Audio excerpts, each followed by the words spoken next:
Today we are going to take into consideration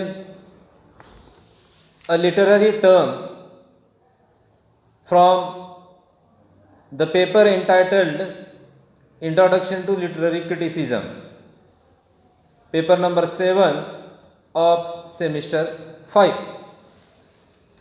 The title of this literary term is dramatic monologue. First, we must take into consideration what is meant by dramatic monologue. A monologue is a lengthy speech by a single person. It is a literary device which is particularly used to reveal the innermost private thoughts and feelings through a poem or speech.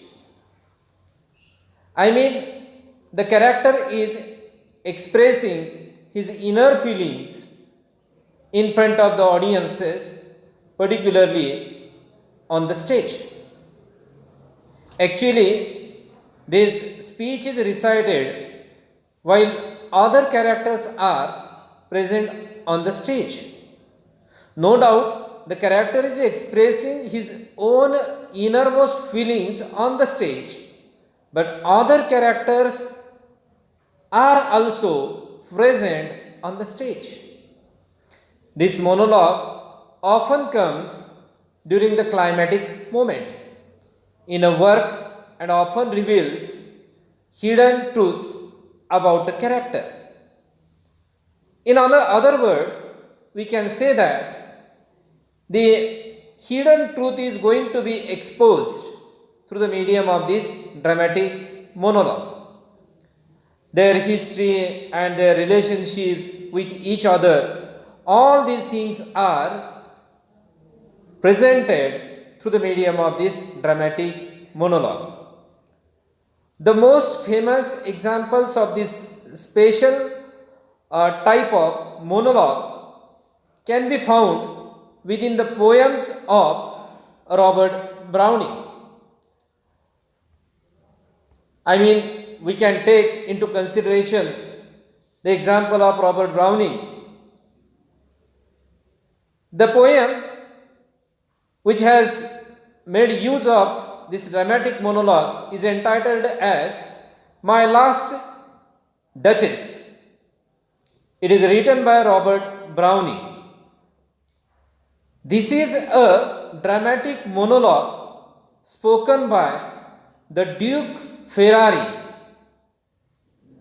So, we can understand to explain innermost feelings, innermost truths about relationships, about other vices and virtues, dramatic monologue is going to be used.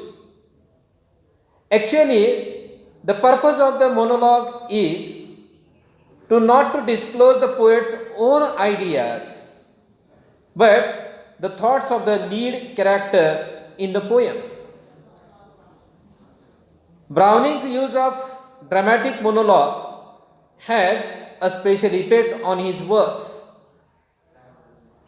The revelations of his characters not only develop themselves but also create settings within the monologues with their use of vivid imagery. So, in this way, this dramatic monologue has been used there. It has some features also. I would like to explain these features in front of you. The dramatic monologue has the first feature, it is a single person utterance, I mean the speech that makes up the whole of the poem in a specific situation at a critical moment. Second is, this person addresses and interacts with one or more other people. Third one is, the main principle controlling the poet's formulation of what the lyric speaker says is to reveal to the reader the speaker's temperament and character. So, these are some features which are very important to understand the dramatic monologue. Friends, the term dramatic monologue ends here. Now, I would like to take into consideration or deliver a lecture on other critical term. The literary term is such as epic theatre. This epic theatre is a theatrical presentation. It is developed by 20th century German playwright Bertolt Brecht. He created a type of drama that the audience could view with complete detachment. Friends, here detachment means we must keep away from the ideas or feelings which are presented on the stage and to look towards those emotions or feelings with complete detachment. He used what he termed alienation effects to create an emotional distance between the audience and the action on the stage.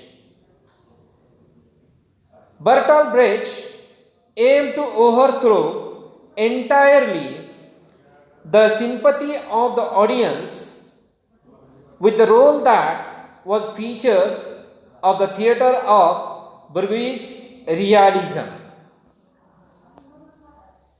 His hope was to encourage his audience to criticize and oppose rather than passively to accept the social conditions and modes of behavior that the plays represent.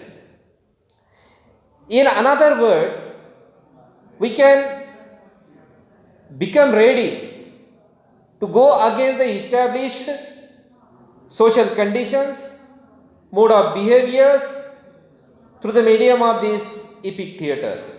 Epic theatre teaches us how to oppose the social conditions which are creating sometime somewhere injustice. His epic theatre created an important influence on such playwrights as Edward Bond and Caryl Churchill in England, Tony Kushner in America. Besides the plays of Bertolt Brecht, other plays that utilize epic theatre conventions include those of George Buchner, Frank Wedekind, Erwin Pistakor, and Leopold Jesner. So these playwrights have used this epic theatre to make their plays more interesting as well as more knowledgeable and effective to the audiences of the age. So the terms explanation ends here. Thank you very much for your kind listening.